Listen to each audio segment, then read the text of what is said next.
So I got the Ruger SR22 and the KelTec P17 today, and just shooting them a little bit, just kind of evaluating them, comparing them. So I'm shooting a mag of golden bullet through the SR22.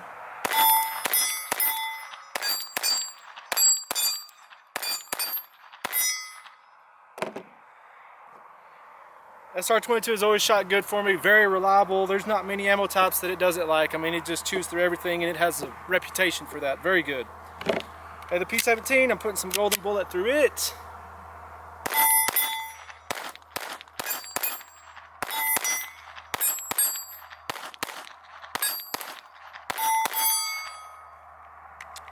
And at this point now, I've probably got about 2,400 rounds in the P17, and for me, it's been very reliable. There's a couple types that it doesn't like, but I'm thinking more it's just the ammo that I've got. But M22 to auto match it doesn't like, but I've shot who knows how many rounds of golden bullet, probably 1,000 rounds of golden bullet, probably 500 rounds of federal bulk, and all kinds of other stuff. I have on my full review, I have an ammo test. I'm probably going to make just a separate video on that. But they're both really good. They're both very comparable, very same in size. You can see they're really the same, pretty much the same. Of course, the P17 holds 16 rounds in the mag, where the SR holds 10.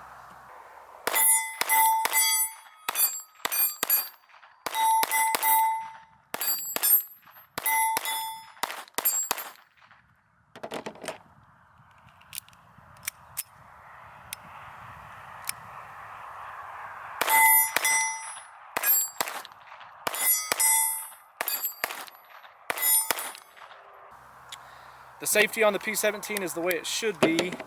On the Ruger, you push down for safe and up for fire. It's got a decocker. The P17 has an internal hammer, so it is hammer fired, but it does not have a decocker. The trigger on the P17 is better. It's about 2 pounds. The trigger on the SR22 is pretty good. I think it's about 3 to 4 pounds. I'll annotate that or show that on video here. But it's a goofy trigger. Of course, it goes dead for a lot of reasons. It's got a mag safety that makes it go dead. The safety makes it go completely dead. So it's just got a lot of things going on there. So on the SR22, when the hammer's cocked, you have a single action trigger. A little bit of take up right there to get to the wall. A little bit of creep to break, and then it breaks right there.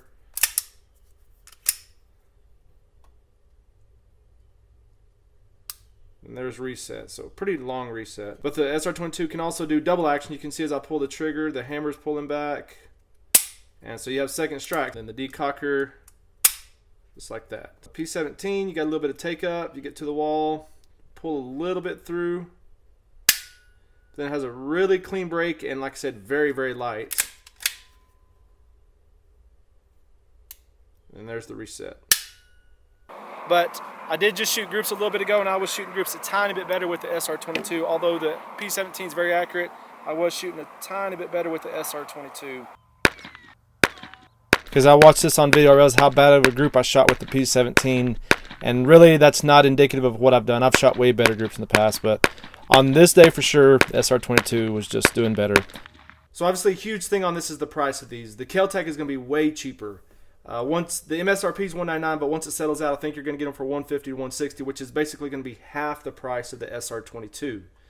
And on the P17, you get 3 magazines.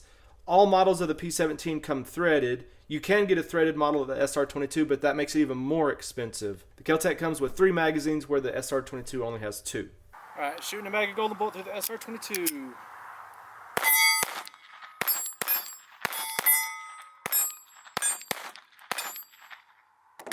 Alright, shooting a mag of golden bolt through the P17.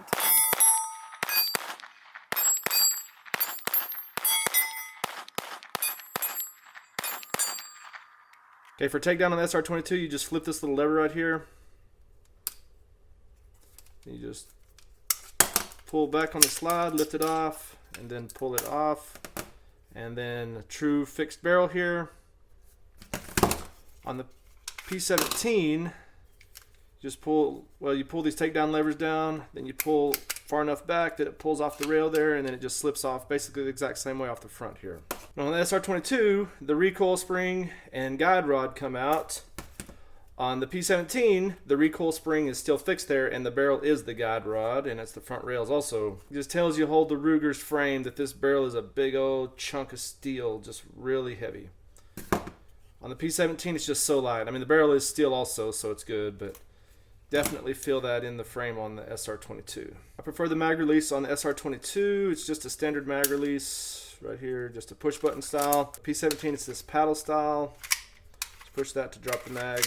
SR22 has metal mag with this thumb assist. The P17 is just a completely polymer magazine, so the SR22 is definitely higher quality magazine. On the SR22, you have these interchangeable grips here, and then you can put a smaller one on there. They both have adjustable sights for windage here and elevation right here. Obviously you can see external hammer on the SR22. Here's the internal hammer on the P17. It's two very good handguns. Of course, Ruger, made by Ruger, and I'm not a fanboy of any company, but if I was a fanboy, it would be of Ruger. I just like Ruger. The P17, you know, made by KelTec, so, you know, people are probably going to have more faith in Ruger, but they've both been good, and they both basically fill the exact same niche, really. Just kind of in their own little way there.